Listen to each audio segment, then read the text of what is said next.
नाम मेरा नाम शेखर शेषाद्री है। मैं बाल और किशोर मनोरोग क्षेत्र से हूँ।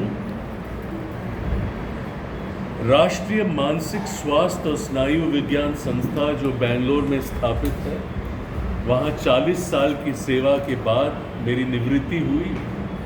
सेवानिवृत्ति के बाद मैं एक राष्ट्रीय पहल और एकीकृत संसाधन बाल संरक्षण, मानसिक स्वास्थ्य और मनोसामाजिक देखभाल में काम कर रहा हूँ सलाहकार के हैसियत से।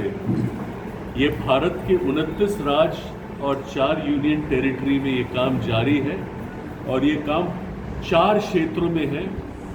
हम बाल संस्थाएं, बाल सुरक्षा के क्षेत्र के सीमावर्ती कार्यकर्ता जो हैं उनके साथ, मानसिक स्वास्थ्य के क्षेत्र में जो विशेषज्ञ हैं उनके साथ, कानून और पॉलिसी में जो है उनके साथ, और शिक्षा के क्षेत्र में हमारा काम जारी है। साथियों, इस काम को हम ट्रांस डिसिप्लिनरी अप्रोच कहते हैं। संक्षिप्त में समझाता हूँ।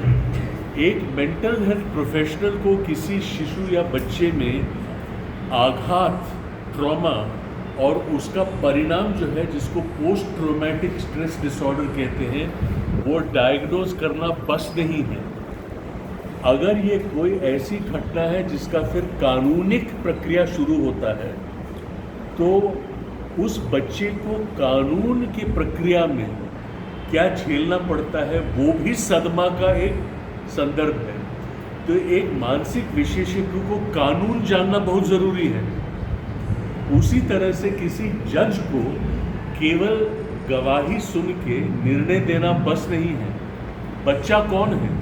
4 साल का, 6 साल का जो सुनता नहीं बोलता नहीं, 9 साल का और दिव्यांग है, या 14 साल की जो बिल्कुल घबराई हुई है। तो एक जज को मेंटल हेल्थ और developmental implications of evidence gathering, बच्चे की विकास, भाषा की क्षमता कितनी है, ये जानना बहुत ज़रूरी है। पिछले कई साल से जितने भी केंद्रीय सरकार और राज्य सरकार के एजुकेशन बोर्ड जो है, सेंट्रल बोर्ड्स और स्टेट बोर्ड्स और स्कूल कंसोर्टियम्स जो है, इनके साथ स्कूल मेंटल हेल्थ, एक स्कूल बच्चों की खुशहाली का इकोसिस्टम। तो स्कूल का दायित्व जो है, उनकी जिम्मेदारी केवल शिक्षा, लिटरेसी, न्यूमरेसी, लाइवलीहुड, करियर नहीं है। वो है, वो इम्पोर्टेंट है। हमारे हिसाब से शिक्षा का उद्देश्य है एक समान अधिकारी व्यक्तित्व का विकास। समान अधिकारी,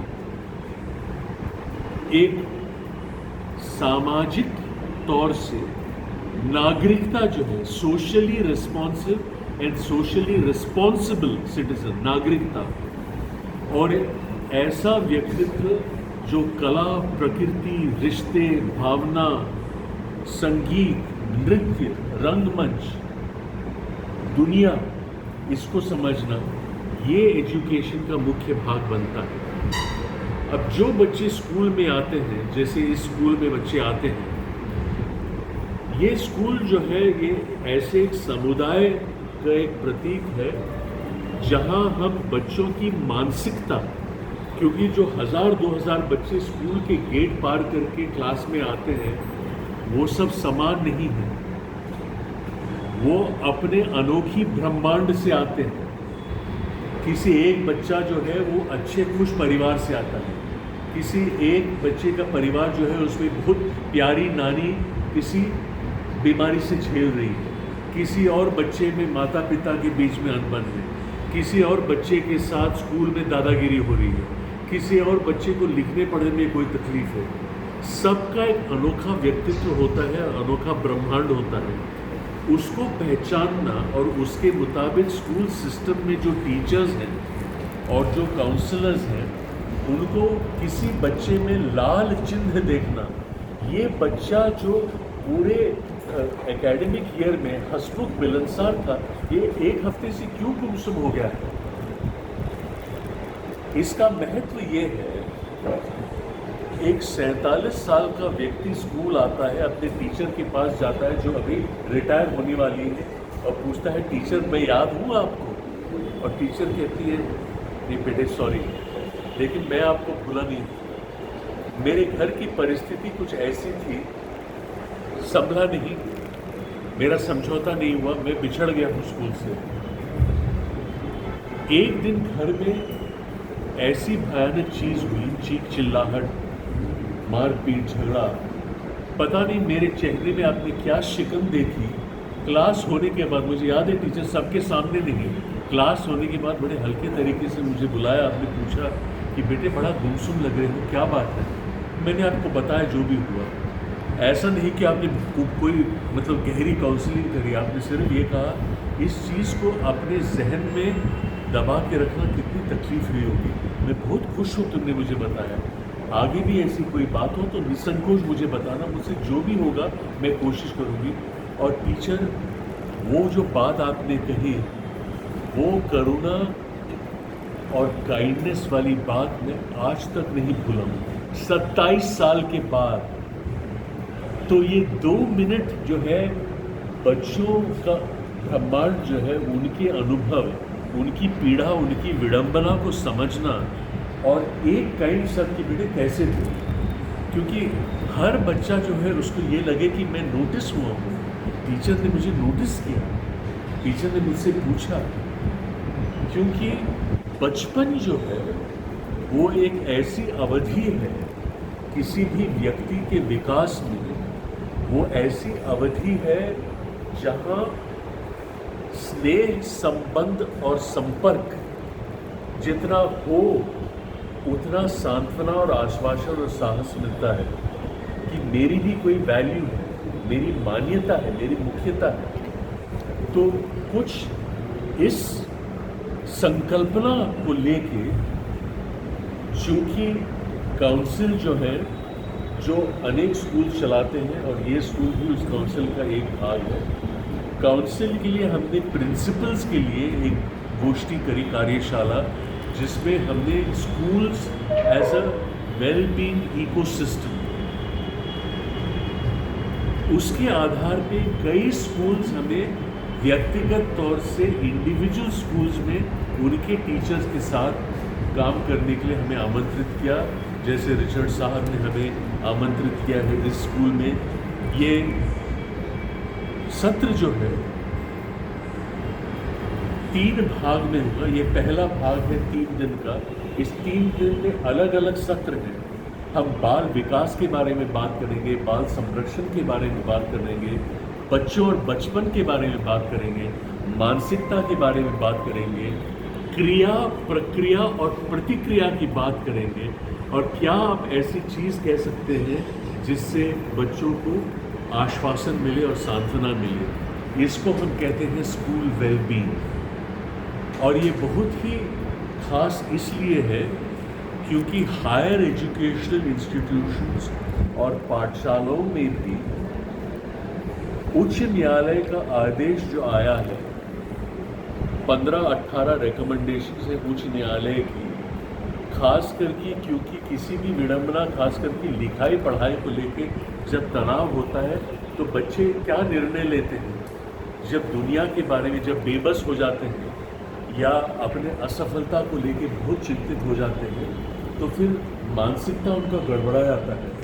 और फिर कुछ ऐसी चीज़ें करते हैं जिससे उनको हानि पहुंचता है। और ये दुर्भाग्य की बात इसलिए है क्योंकि ये कल के नागरिक हैं, तो दायित्व बनता है इसीलिए कि स्कूल मेंटल हेल्थ एजुकेशन का एक अहम हिस्सा होना चाहिए, ताकि जीवन कौशल्य जो है, जीवन कौशल्य का मतलब ये है कि हम किसी भी व्यक्ति के लिए ये गारंटी नहीं कर सकते कि भविष्य में कुछ नहीं होगा आपको, ये कोई गारंटी नहीं दे सकता, लेकिन चुनौती जो भी हो उससे जूझने की और झेलने की क्षमता जो है वो निश्चय इस तरह के एक्टिविटीज़ के द्वारा, आदेश उपदेश से नहीं, क्योंकि सलाह, आदेश उपदेश सलाह और समालोचन में फ़र्क हो। और ये टेक्निक्स जो होती हैं बच्चों के साथ, ये समालोचनिक तरीके हैं।